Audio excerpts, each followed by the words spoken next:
এখন আসো পরবর্তীতে আমরা কি করব,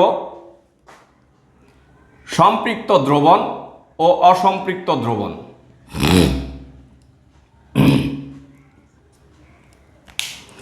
সম্পৃক্ত দ্রবণ ও অসম্পৃক্ত দ্রবণ কি, এটা আবার আরেকটা টপিকস। ওকে, ওই দ্রবণ সংক্রান্তই, আমরা কোনটাকে সম্পৃক্ত বলবো কোনটাকে অসম্পৃক্ত বলবো, বন্ধুরা ভালো করে বুঝে নাও। ধরো তুমি একটা গ্লাসে পানি নিলা, পানি নিয়ে চিনি ঢাললা, প্রথমে ঢাললা কি 1 চামচ গুললা, তারপরে ঢাললা আবার আরেক চামচ গুললা, ওইটাও মিশে গেল, তারপরে আরেক চামচ গুললা, মিশে গেল, 3 চামচ পর্যন্ত মিশে গেল। এরপরে আরেক চামচ গুললে ওইটা মিশবে না, ওইটা রয়ে যাবে। তাইলে আমরা ওই যে 3 চামচ পর্যন্ত দিলাম, পুরাটা মিশে গেল। মনে করো তাপমাত্রা নির্দিষ্ট ছিল, তাইলে এখানে আমার যদি এই সম্পৃক্ত দ্রবণ আমি যদি বলতে যাই, বন্ধুরা ভালো করে দেখো,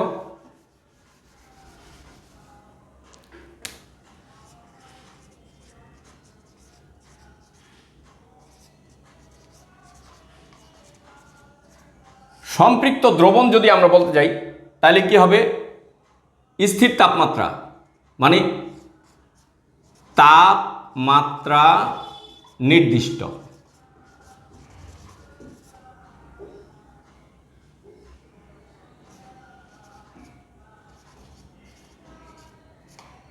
নির্দিষ্ট তাপমাত্রা নির্দিষ্ট থাকবে।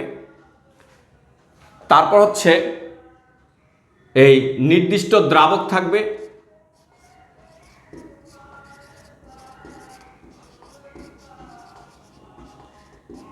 নির্দিষ্ট দ্রাবক থাকবে। এখন হচ্ছে দ্রবর পরিমাণ হচ্ছে যে পরিমাণ দ্রবীভূত হবে, মানে আমি এই পানির মধ্যে যদি পানি নির্দিষ্ট, তাপমাত্রা নির্দিষ্ট, আমি যে 1 চামচ চিনি ঢাললাম, গোলাইলাম, মিশে গেল, 2 চামচ ঢাললাম, মিশে গেল, 3 চামচ ঢাললাম, পুরাপুরি মিশে গেল, 4 চামচের সময় আর মিশে না 1 ফোঁটাও, একটা চিমটি চিনি মিশবে না, বুঝছো? তখন আমরা কি বলবো, ওই যে 3 চামচ মিশে গেল, তো ওই মিশ্রণটাকে আমরা বলবো কি, সম্পৃক্ত দ্রবণ।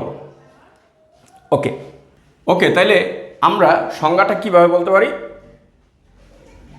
নির্দিষ্ট তাপমাত্রায় নির্দিষ্ট পরিমাণ দ্রাবকে সর্বোচ্চ যে পরিমাণ দ্রবীভূত হয়, যে দ্রবণ তৈরি করলো তাকে সম্পৃক্ত দ্রবণ বলে। বোঝা গেছে? আবার বলি দেখো, নির্দিষ্ট তাপমাত্রায় নির্দিষ্ট পরিমাণ দ্রাবকের মধ্যে সর্বোচ্চ যে পরিমাণ দ্রবীভূত হয়, সেই দ্রবণকে সম্পৃক্ত দ্রবণ বলে। সর্বোচ্চ, এরপরে আর হবে না। ওকে, তাহলে দেখো এখন অসম্পৃক্ত দ্রবণটা আমরা যদি বলি, অসম্পৃক্ত দ্রবণ,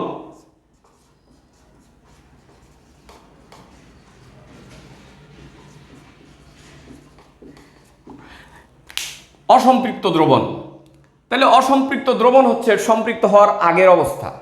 ক্লিয়ার?